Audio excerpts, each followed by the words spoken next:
الحمد لله رب العالمين، والصلاة والسلام على سيدنا ونبينا ومولانا محمد وعلى آله وأصحابه الطيبين الطاهرين. حكيم الأمة حضرت مولانا أشرف علي صاحب الحامدين نور اللہ مرقدہ کی خدمت میں ایک صاحب نے اپنا حال لکھا کہ شہوانی خیالات کا ہر وقت دل پر تسکیلا رہتا ہے، نہ محرموں کو پوری نظر سے دیکھتے ہیں، ذرا بھی کار نہیں۔ یہ صاحب نے اپنا حال اصول یہ ہے کہ جب کسی شخص سے تعلق ہو تو اس کو اپنی ہر بات بتانی چاہیے۔ اگر وہ اس کو چھپائے اور شرمائے تو پھر علاج کیسے ہوگا؟ جیسے ڈاکٹر اور طبیب سے اپنی بیماری نہیں چھپائی جائے گی، اگر بیماری چھپائی جائے گی تو ڈاکٹر علاج کیسے کرے گا؟ اسی طرح جب کسی شہر سے اسلامی تعلق ہو تو چاہے کتنی شک کی بات ہو وہ شہر پر ظاہر کرے یا کہ اس کا علاج ہو سکتا، اور یہ خیال نہ کرے کہ شہر کو یہ بات لکھوں گا یا کہوں گا تو ان کی طرف سے میری مدد کم ہو جائے گی، یا ان کے دل میں میرے بارے میں کوئی برائی پیدا ہوگی، اور شہر کے دل میں برائی کا پیدا ہونا مرید کے لیے نقصان دہ ہوتا ہے۔ اس طرح کے خیالات نہ آنے چاہیے۔ یاد رکھیے جب اللہ کسی سے اصلاح کا کام لیتے ہیں تو اس کو اپنے مخلوق پر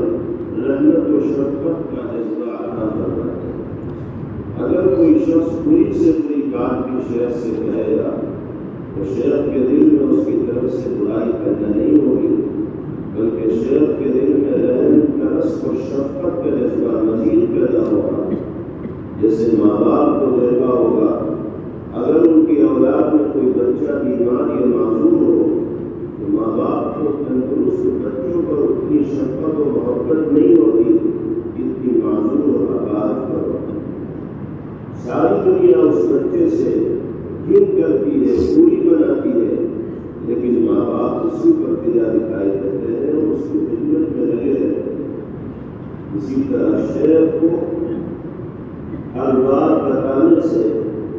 یہ بالکل مت سوچو کہ شہر بدزن ہوگا اور شہر کا بدزن ہونا میرے حق میں نقصان دہ ہوگا، بلکہ ایسے مرید سے اور زیادہ محبت و شفقت پیدا ہوتی ہے، اس کی طرف اور زیادہ توجہ ہوتی ہے، جو کھل کر اپنے دل کا حال اور اپنی کیفیت مسئلے کے سامنے اور بلندی کے سامنے رکھتا ہے۔ بعض اوقات اہل علم کو یہ اشکال ہوتا ہے کہ حدیث شریف میں تو یہ مضمون بیان کیا گیا کہ کوئی شخص اپنا عیب اور اپنا گناہ کسی دوسرے پر ظاہر نہ کرے کہ میں نے فلاں وقت فلاں گناہ کیا تھا، یا میں فلاں اپنی بیماری میں مبتلا ہوں، اس کا اظہار دوسرے سے نہ کرنا چاہیے۔ ہاں، اللہ سے کرنا چاہیے، یا اللہ میں اس گناہ میں مبتلا ہوں، مجھے اس سے نکال دیجیے۔ حضرت نے اس حدیث کی تشریح میں فرمایا کہ یہ حکم غیر مربی کے لیے ہے، تربیت کرنے والوں کے لیے یہ حکم نہیں ہے، غیر مربی کے لیے ہے۔ اپنے گناہ اور اپنی باطنی بیماریوں کا اظہار ہر کس و ناقص کے سامنے نہ کیا جائے، البتہ وہ شخص جس مربی کی تربیت میں ہے اس پر ضرور اس کا اظہار کرے۔ وہ اظہار اس حدیث کی نہیں ہے، شامل نہیں۔ جیسے کسی انسان کے سامنے ستر عورت بولنا جائز نہیں، لیکن ڈاکٹر کے سامنے ضرورتاً ستر عورت کا کشف جائز ہے۔ اگر آپ کسی ڈاکٹر کے پاس علاج کے لیے گئے اور بیماری جسم کے اس حصے میں ہے جس کو چھپانا واجب ہے، یہ بیماری تو کسی اور حصے میں ہے لیکن ڈاکٹر کے لیے علاج کی ضرورت کے واسطے اس حصے کا دیکھنا ضروری ہے، تو اس ڈاکٹر کے سامنے صدر کا کھولنا ضروری ہوگا، اس لیے کہ علاج اسی پر ہوگا۔ اسی طرح اپنے گناہ کا اظہار کسی دوسرے پر کرنا جائز نہیں، بلکہ گناہ کو چھپانا چاہیے، کیونکہ گناہ گندگی ہے، اس پر پردہ ڈال کر اللہ سے توبہ استغفار کرو، خواہ اس کا اظہار نہ کرو، لیکن مربی اور شیخ کے سامنے اس کا اظہار ضروری ہے تاکہ بیماری کا علاج اور اس کا ازالہ ہو سکے۔ لہذا جس کسی سے تربیت کا تعلق ہو، چاہے ضابطے کا شیخ ہو یا ضابطے کا شیخ تو نہ ہو بلکہ استاد ہو اور اسی کو اپنا مربی بنا رکھا ہو، یا باپ ہو اور باپ بیٹے کی تربیت کر رہا ہو، یا بڑا بھائی ہو، تو اس کے سامنے اپنی اس بیماری کا اظہار اس حدیث کی ممانعت میں داخل نہیں۔ اسی اصول کے تحت ایک صاحب نے حضرت کو تحریر لکھی کہ شہوانی خیالات کا وقت دل پر قبضہ رہتا ہے، جنسی خواہشات کی تکمیل کی طرف طبیعت کا میدان رہتا ہے، نامحرموں کو بری نظر سے دیکھنے میں ذرا بھی ڈر نہیں لگتا، بلکہ عادت پڑی ہوئی ہے اجنبیہ عورتوں پر اور نامحرموں پر نگاہ ڈالنے کی۔ مطلب یہ تھا کہ بد نظری میں مبتلا ہوں، کیا علاج تھا؟ کیونکہ اس گناہ میں بکثرت لوگ مبتلا ہوتے ہیں، اس لیے حضرت والا کا جو جواب آگے آ رہا ہے وہ نہایت جامع اور سب کے لیے بڑا مفید ہے۔ چنانچہ آپ نے ارشاد فرمایا کہ بد نظری ایسا گناہ ہے، ایسا شر ہے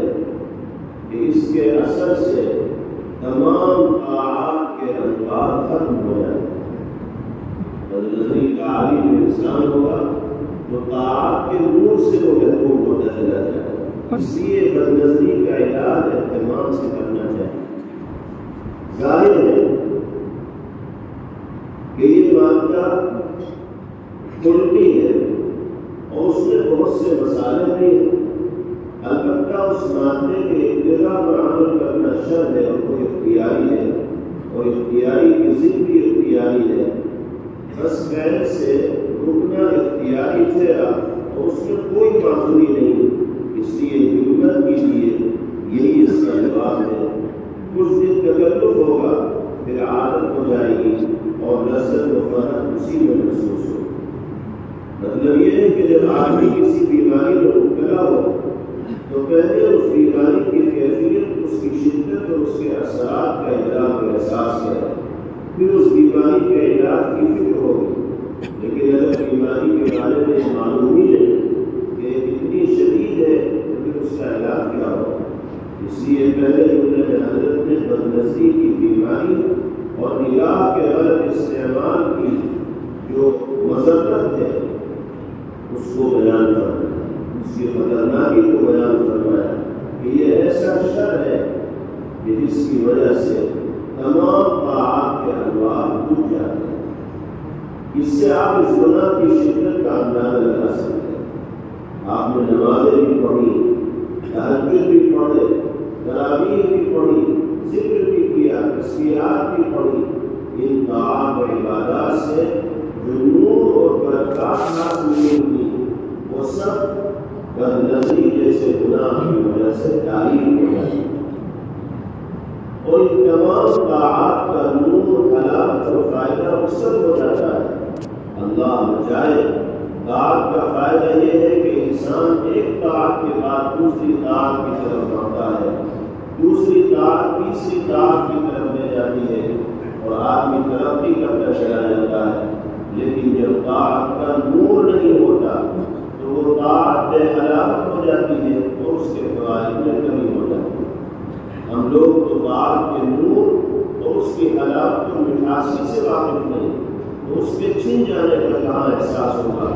جس کو پہلے نور اور حلاوت حاصل ہو تو اس کو پھر اس کے سلب ہونے کے بارے میں پتہ چلے کہ وہ نور چھن چکا ہے۔ ہمارے مزاجوں کے خراب ہونے کی وجہ سے ہمیں طاعات کے نور کا مطلب بھی معلوم ہے۔ جو اللہ والے ہوتے ہیں ان کو نور کا احساس ہوتا ہے۔ چنانچہ حضرت مولانا محمد یعقوب صاحب نانوتوی نور اللہ مرقدہ کا واقعہ مشہور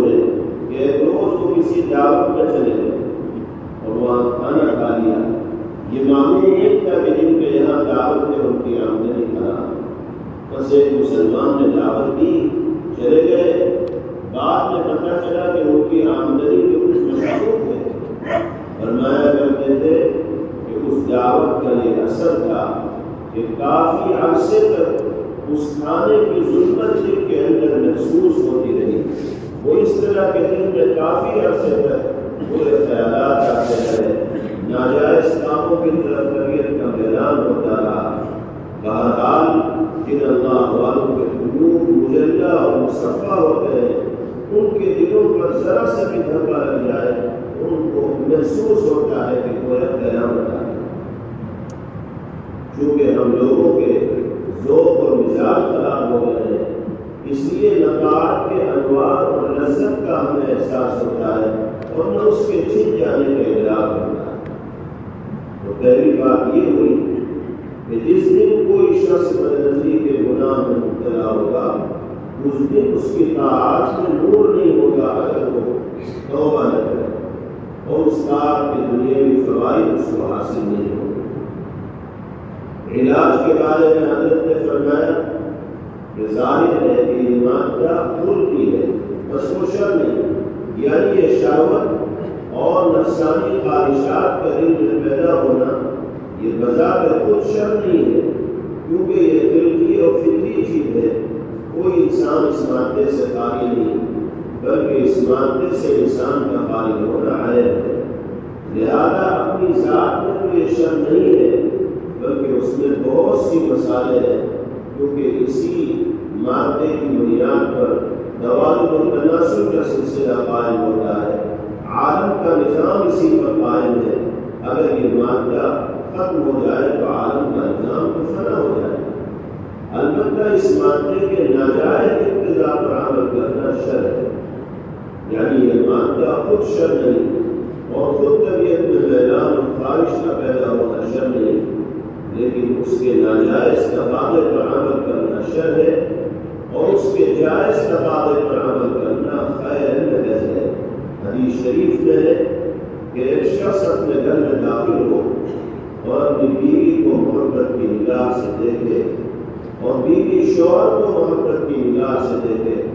تو اللہ رب العزت والجلال دونوں کو رحمت کی نگاہ سے دیکھتے ہیں اور دونوں کو ایک دوسرے کو دیکھنے پر اجر و ثواب عطا فرماتے ہیں۔ یہ اس مادے کا جائز استعمال،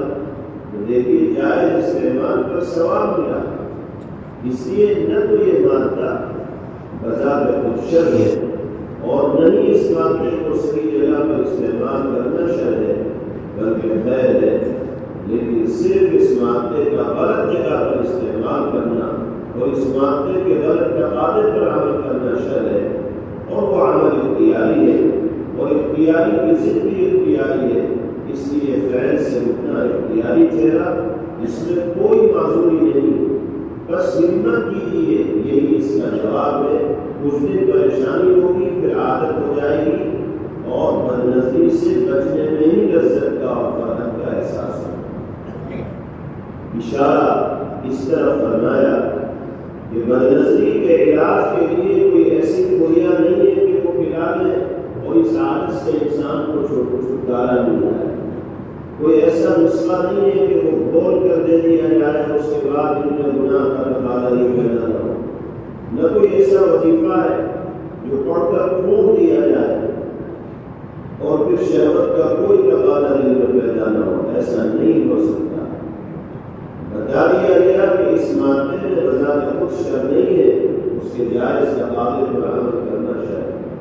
بعض اوقات یہ محسوس ہوتا ہے کہ اگر میں یہ کام چھوڑ دوں تو جان پر بنا جائے گی، اس لیے بہت سے کام انسان چھوڑتا نہیں،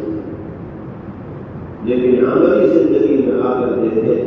کہ انسان اگر ہمت سے کام لے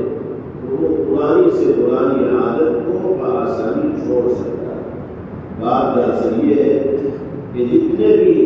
افعال ہیں اختیاری ہوتے ہیں، ان کا شدید تقاضا ہونا اور ان کے چھوڑنے پر شدید تکلیف کا مرتب ہونا، یہ سب چیزیں اضافی ہیں، حقیقی نہیں، لہذا ایک شخص کی نسبت سے کم ہوگی اور دوسرے شخص کی نسبت سے زیادہ ہوگی۔ دیکھیے پان، بیڑی، سگریٹ، تمباکو وغیرہ، اگر یہ چیزیں کسی شخص کو پہلی مرتبہ کھلائیں اس کو چکر آئے، الٹی ہو جائے، اگر اس سے کہا جائے کہ آئندہ مت کھانا، وہ کہے گا توبہ کرتا ہوں آئندہ نہیں کھاؤں گا، اسی دن چھوڑنے کو تیار ہو جائے، بلکہ کھانے کے مقابلے میں چھوڑنا زیادہ آسان ہوگا۔ لیکن دوسرے دن آپ نے اس کو وہ چیز دوبارہ کھلا دی تو پہلے دن کھانے سے تکلیف ہوئی تھی، دوسرے دن اس سے کم ہوگی، تیسرے دن پھر کھلا دیا تو تکلیف اور کم ہوگی، ہوتے ہوتے انہی چیزوں کا کھانا اس کی عادت بن جائے گی، اور جب عادت بن جائے گی تو ایسی ہوگی کہ چھوٹتی نہیں منہ سے یہ کافر لگی ہوئی، چھوٹتی نہیں منہ سے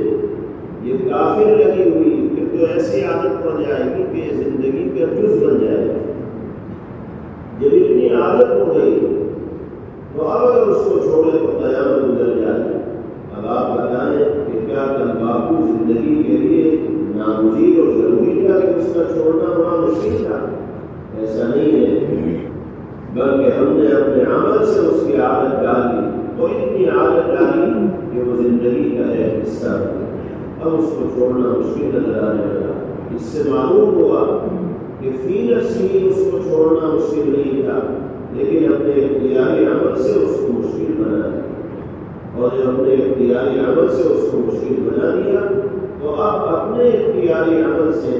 اس مشکل کو آسان بھی بنا سکتے ہیں، لہذا اس کو اسی طریقے سے اختیاری عمل کے ذریعے چھوڑنا ضروری ہوگا۔ بس ہمت سے کام لینے کی ضرورت ہے۔ اللہ تعالی ہر خیر سے ہم سب کو سرفراز فرمائے اور ہر شر سے ہم سب کی حفاظت فرمائے۔ حضرت والا نے ایک مثال دی ہے کہ ایک آدمی کے جسم پر خارش ہو رہی ہو تو اس کو کھجانے میں بڑا مزہ آتا ہے۔ چنانچہ یہ مقولہ مشہور ہے کہ دنیا میں دو ہی کاموں میں مزہ آتا ہے، ایک آج میں، ایک آج میں،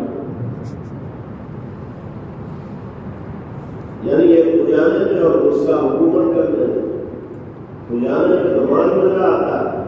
لیکن اس کھجانے کا انجام یہ ہوتا ہے کہ جتنا کھجائے گا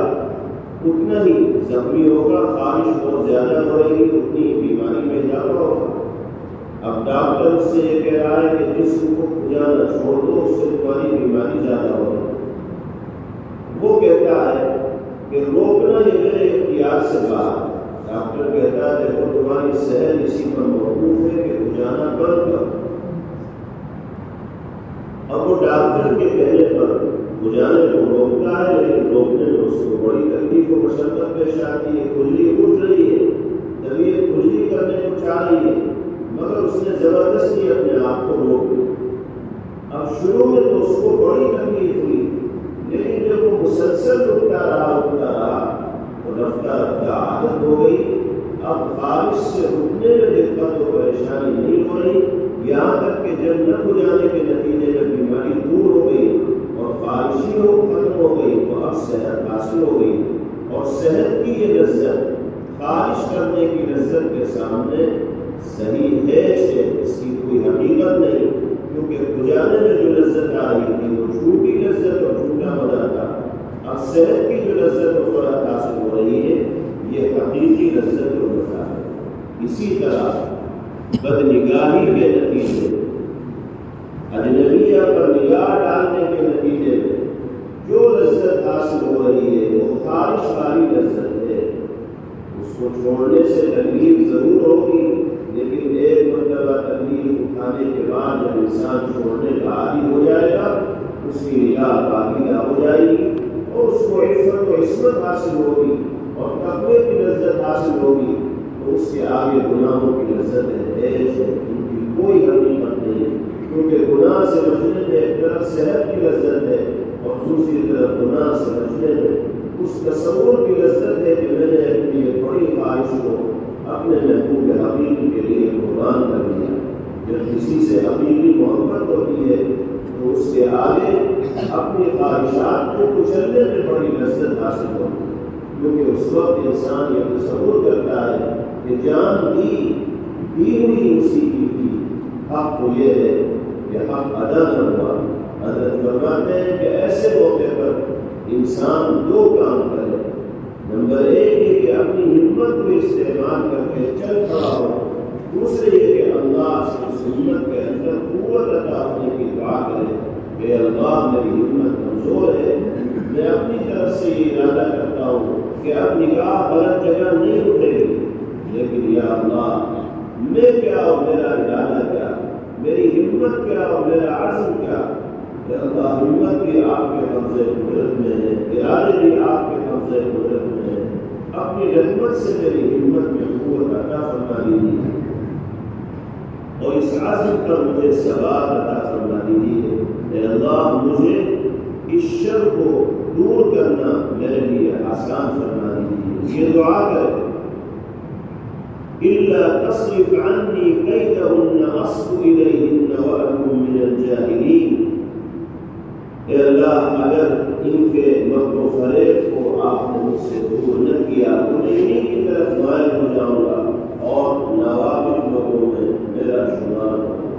یہ میری نعمت حضرت نے بدنظری اور بدنگاہی جیسے شر سے اور جرم سے بچنے کے لیے ترغیب فرمایا ہے۔ آج کل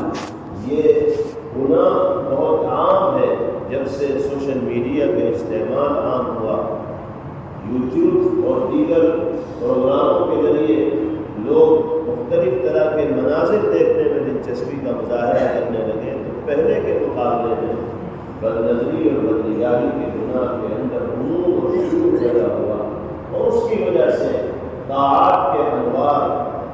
لذتیں اور برکات انسان کی زندگی سے ضائع ہوتی ہیں، خیر کی طرف کبھی راغب نہیں ہوتی، اور گناہ کے کام کرنے میں انسان کو لطف آتا ہے اور مزہ آتا ہے۔ اس جرم سے اور اس شر سے بچنے کا واحد حل یہی ہے کہ ہمت سے کام لیا جائے، اللہ کی رضا حاصل کرنے کے لیے اپنے نفس پر قابو پایا جائے اور اللہ سے مدد مانگی جائے کہ وہ ہمت و عزم کے تقاضے پر عمل کرنے کی توفیق نصیب فرمائے۔ اللہ تعالیٰ ہم سب کی نگاہوں کو پاکیزگی عطا فرمائے اور طاعات کے اعتبار سے اور برکات سے ہم سب کے قلوب کو اللہ منور فرمائے۔ Thanks for watching. Don't forget to like, comment, share and subscribe to Al Wahid channel.